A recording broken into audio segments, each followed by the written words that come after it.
hypnosis is exciting because there are genuinely new frontiers to explore, and it is ever evolving. Hello, everyone, and welcome to Mesmerized, a transcast that deals with all things hypnosis and trance.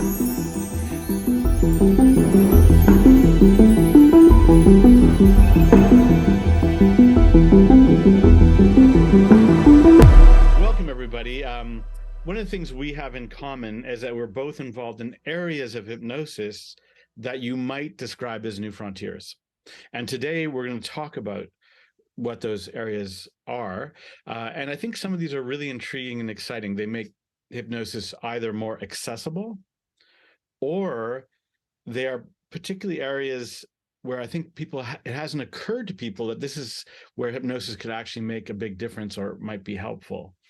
So maybe I'll start off by mentioning, one of the things that I love about what you do is you have pioneered a new concept called hypnotic microdosing.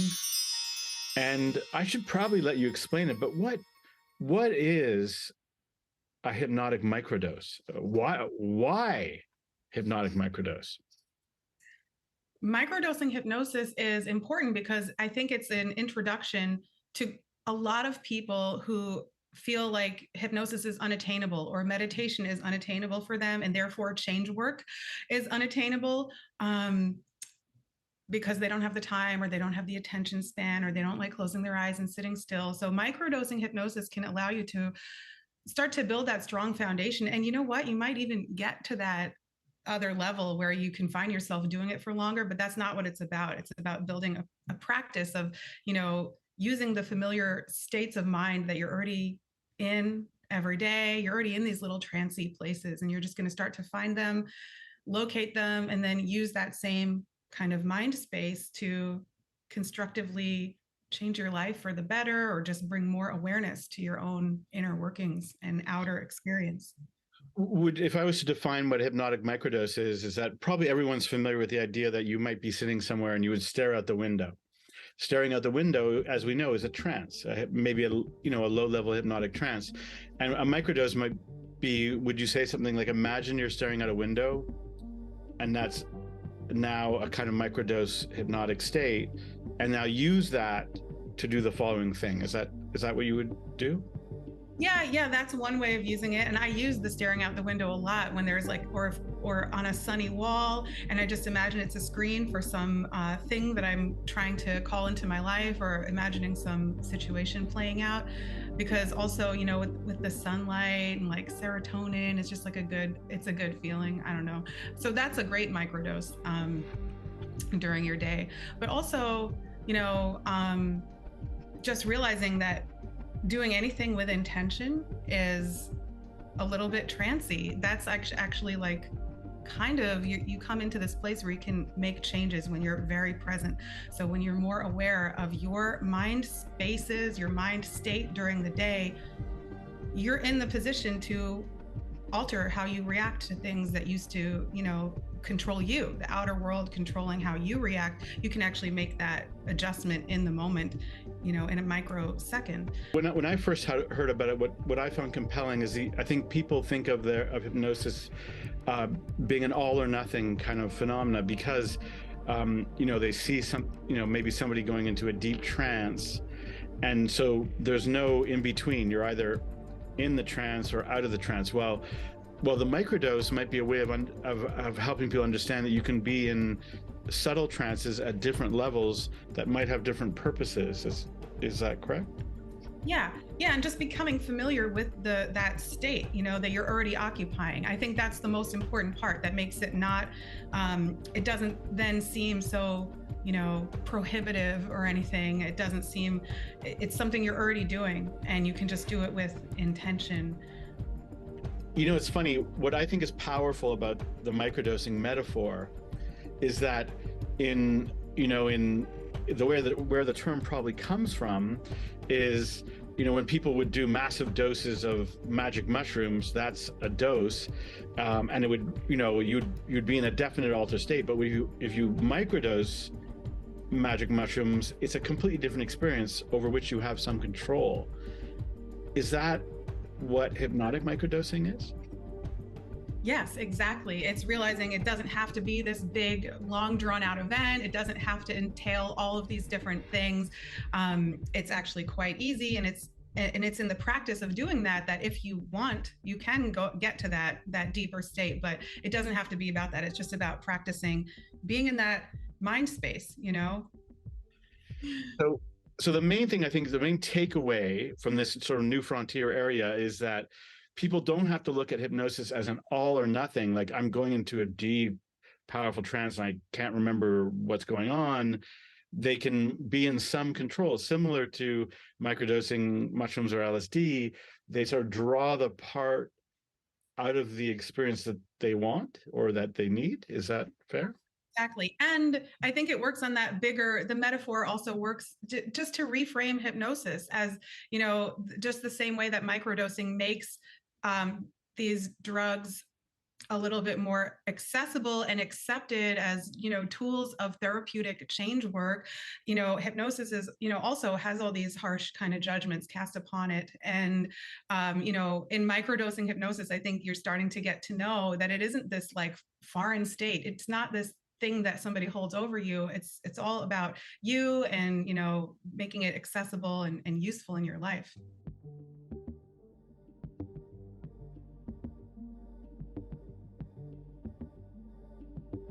So Albert, you have new frontiers of your own. Don't you do something called a hypnotic bar?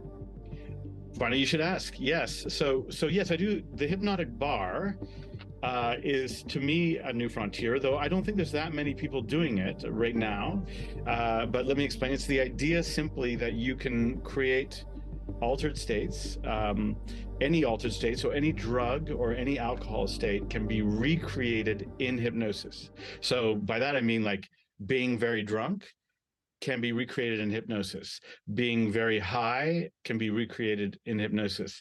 And that obviously has interesting implications because people spend tons of money and damage their lives, you know, ingesting weird substances when if it can be recreated by hypnosis, suggests it was all in your mind to begin with.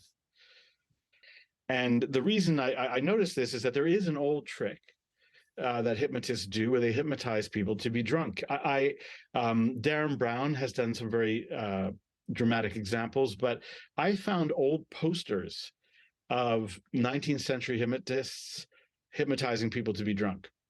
It's just an old trick that hypnotists have been doing for a long time. And so if you can hypnotize people to be drunk, one question would be, why get actually drunk? Why pay money? And they're now discovering that alcohol has a deleterious effect at any level. So why even drink alcohol? But also with other drugs, is it possible you could recreate drugs, any drug state, with hypnosis? And the answer from my experience is absolutely yes. So the Hypnotic Bar is a very specific idea, was that I would do this show, and I still do it once in a while, where you take over a bar.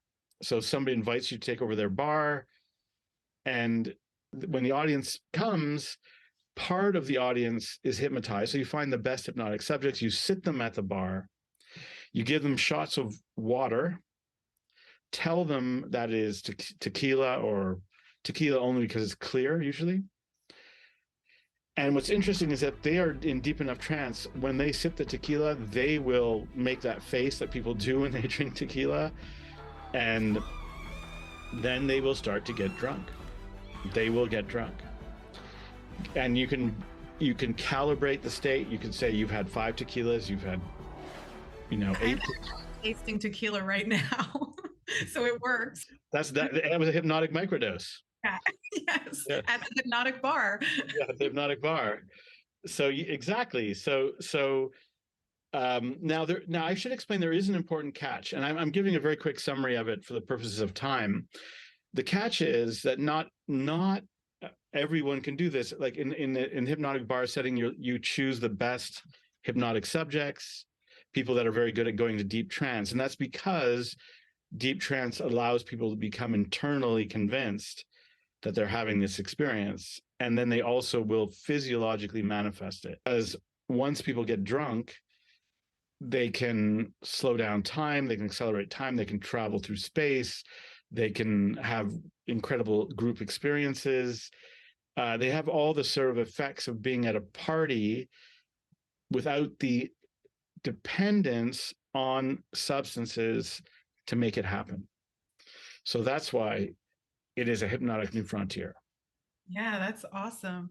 And it reminds me in high school, I was at a party where some people gave some kids a joint that was oregano and they totally got high. There you go. There you go. That's that is it. And there's all kinds of examples. I mean, of also people getting drunk on fake alcohol and these kinds of things too, that it can happen. But I would say the difference is that you're not just giving somebody oregano and saying, wow, this is the most powerful marijuana. You're putting them into trance, a state of high suggestibility. Then you are encouraging and holding the state of high suggestibility while you continue in the behavior. And then, so for example, if you hypnotize somebody and gave them an oregano joint, which I think would be unfortunate, and then they smoked it, but you would be sustaining the whole experience, in a sense, playing along with it, so that they would then really actually get high. And so people ask me, and this is maybe a critical thing, is it as potent, strong, effective as the actual drug? And all I can tell you is that afterwards, I interview people afterwards and ask them very clearly, how strong was it? And they will tell me pretty similar to ecstasy, a lot like drinking a lot of tequila, a lot like being high on cocaine. So they will report that it's pretty similar. I think it may not have as much as the edge. I think an actual substance is complicated. And people like microdosing choose the part that they kind of want. They're choosing the part of cocaine that they want. And so it's a little cleaner, I think, as an experience. Yeah. That's that like element of autonomy again. I like that. You can choose the best resources from these states or spaces that are, I love that. So maybe it's a good time to segue to another frontier, which is, this one's a bit hard to introduce, but maybe I should let you do it. But I think you have suggested that there are parallels, not just parallels, but commonalities between hypnosis and what we might otherwise understand as witchcraft. Yeah. Yeah, very much so, actually. And I guess I don't know where to start with that, but I do hold that maybe not all hypnotists would consider themselves witches, but I do think all witches are natural hypnotists. And could you explain? I think people will be intrigued.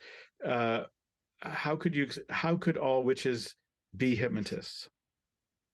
Well, we're working with transformation, with alchemy. We're using all of the things that we use in hypnosis, words, visualizations, emotions, beliefs, intention, and to me, so yeah, I took me a little bit to come to that conclusion as a witch, because it was such a part of my life.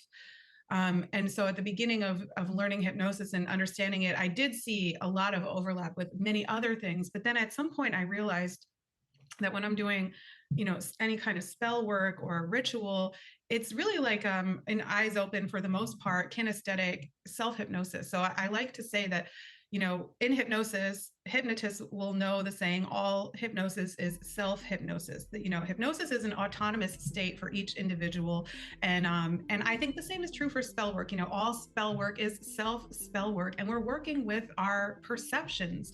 We're working with how, in crafting a spell or casting a spell, we have an intention, a desired outcome. That's hypnosis, right? We have to have that desired outcome, and we have to, feel it, viscerally in our body know what that outcome feels like, kind of know what it looks like, and maybe use some concrete words to describe it. And then maybe there's the addition of some objects, some little relics in your physical environment that act as almost anchors in the physical reality to bring that in to the material world. Just so I understand, what would be a spell versus a hypnotic induction? Like, for example, what are the parallels and what are the differences between a spell and a hypnotic induction? So for me, I think the difference is that a spell would have many different components to it and a lot of different layers. I like to write it. I like a physical object, whether it's a candle or crystals or like, some kind of potion, even like herbs or like an oil infusion. And it has this physical space in my environment that I would dedicate to it. And I would actually give it a little bit of attention every day. Whereas, and that's a little bit of a microdose, I think. And then, yeah, hypnosis is maybe just more of a passive version of that, but it's including most of those elements. When in hypnosis, when we future pace someone, we're giving them objects in their environment to respond to differently. Triggers, we call them anchors. They're going to start playing out that change because of what they experience in their life, in response to it. So I don't know. I think we're kind of doing the same thing a little bit. But do you imagine a future where, or like you could go to a conference and at the conference, there would be a workshop on applying witchcraft to your hypnotic strategies? Is that coming? That's my vision for this world. All witches are natural hypnotists. They belong in these spaces. They already are creating alchemy. Yes. Now, I would say there's one thing that also makes witchcraft special, or at least the concept of it is, I think most of us would probably agree that it sort of comes from, or we believe it comes from the feminine realm. It's more likely to be practiced by women. Is that fair? Is that the case, and is that important to recognize? Yes, absolutely. I think that's part of why it's so, seen as evil and demonic or something is because of that, because, it's a woman in a place of power and autonomy, capable of healing. And when a woman does that, then we have to stereotype her and put a black hat on her, stretch out her nose, and make her voice harsh and scary, and so that we can deal with our fear of her. Wow. Well, there's a lot in that too, which is probably too much to go into, but I'll mention one story which I just thought is interesting. Is I remember being blown away by a radio documentary which went into detail my understanding of the origins of witch burnings, which is probably relevant because I think it's what you're describing, is that apparently in France, I believe it was like in around the 11th century, that a monk became concerned that women in his town were practicing night flight. So he believed that they were capable of flying at night. I think it was before they thought people could fly on brooms, but they were meeting secretly in a coven, and they were having orgiastic dances that were actually literally opening a portal to hell by which Satan would emerge and take over the world. And so this had to be stopped right away. And I should point out, my understanding of it was that at the time, people were largely not literate. Women were generally not literate, and that it was monks who were literate that would sort of make up these stories. And of course, they would be literally cast a spell. It was the monks who cast a spell on the women who were seen as perpetrators of some unknown crime. And those women were then, I think it was about 14 people were burned at the stake in this town. And that's how it got started. And so it's definitely a weird story that is, we're still unraveling. To this very day. Yes. So Albert, you have a frontier that is very complicated, so I hear. Yeah, it is complicated, but I think this is an important one. So I think a really important frontier, and it's a complicated and difficult issue in hypnosis, is what people sometimes call sexual hypnosis or erotic hypnosis. And I should explain, maybe if I was to define it, I would say that in trance, some people are capable of incredible, very powerful sexual experiences that can then be managed, in a sense, using hypnotic protocols. So meaning the way you can manage a state, let's say a state of calm or relaxation through hypnosis, you can also manage a sexual state. So for example, the way I came upon this, it's funny, it was not something that I as a hypnotist had been interested in, but I went to some sort of like outlandish stage hypnosis shows, I think in Las Vegas. And at the end of a show, it would be very normal normal at the time for the hypnotist to do this particular trick. And the trick was, when I snap my fingers or at a particular time, everybody who's on stage, and these are the volunteers, are going to have massive orgasms. And then they would, you'd see people like writhing around, screaming, and the audience would, of course, freak out at this point. This was, a stunt that's usually saved to the end. And people all laugh, and it's all crazy, and it's this wild scene, and then everybody goes home. I was struck by the fact that how come nobody is really exploring this? If it's true that people can have orgasms at the snap of somebody's fingers, in effect, then isn't that somehow interesting? And I looked into it. Of course, it is possible. It's not only possible, but actually fairly easy. If you get people who are up for it and are able to achieve deep trance, they can easily have 1 orgasm, 5 orgasms, 10 orgasms at the snap of people's fingers. And it's not so much the snapping part that's important. It's just that's a way that people know, it's time. But the implications, the positive implications are mind-blowing. So let me give you an example. 10% of people are anorgasmic. They can't have orgasms, or they can't do it very well. You put those people into trance, if they can achieve trance, they can have orgasms. A huge part of the population can't have good orgasms. They just have disappointing, sad orgasms. Well, you put them into trance, they can have great orgasms. Another huge part of the population could only have orgasms about things they don't want to have orgasms about. So meaning they have orgasms about their exes, or about violent themes or aggressive themes that are things they're actually uncomfortable with, but their sexuality has, in a sense, been programmed along those lines. Well, in hypnosis, it stands to reason that you can go essentially into that. And this would be with a person understanding what they're doing and consenting and feeling comfortable. And you can change, this is one of the most powerful things, you can change their orgasmic orientation so that the things they have orgasms about are more enlightened, more in line, which is exactly what we do in hypnosis, where we align people according to their wishes and desires. I would rather be aligned this way than that way. So to me, the implications are enormous. I guess it's not different from a lot of other kinds of hypnosis. When I think about things like, I do a lot of hypnotic shielding, where I teach people that, but it is about feeling, being in your body, staking this like claim on your autonomous, your energy field, your physical body, this vessel, and then that little bit just outside of that, of like what you're allowing.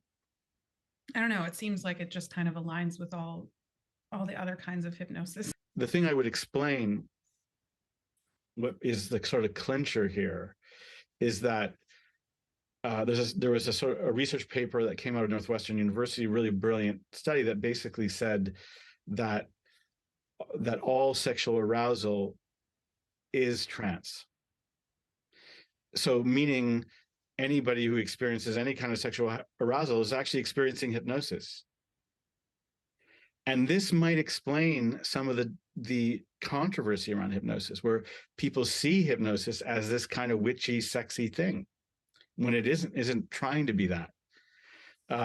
because when they themselves experience sexual arousal, they are experiencing hypnosis.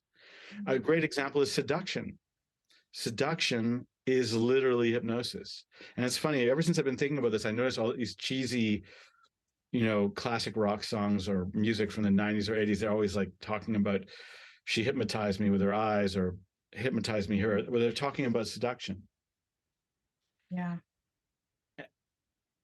And so it's interesting too, because you kind of get that neutral face, like when, like that, it gets very like serious. And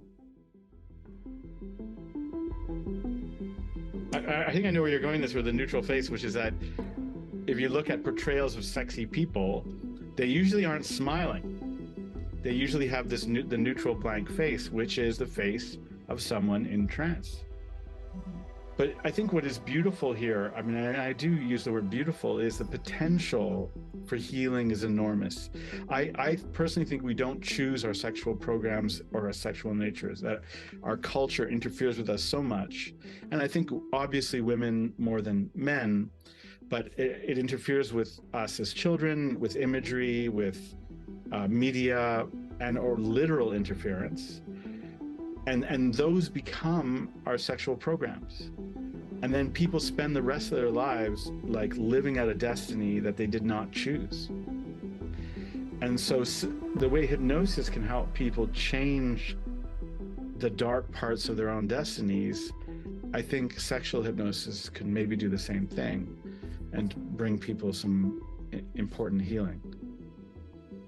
Yeah, definitely. That's fascinating. It's funny, fascination is hypnotic, and Leonard Nimoy, and when he played Spock, he would just say, fascinating. Because basically that would be called a deepener.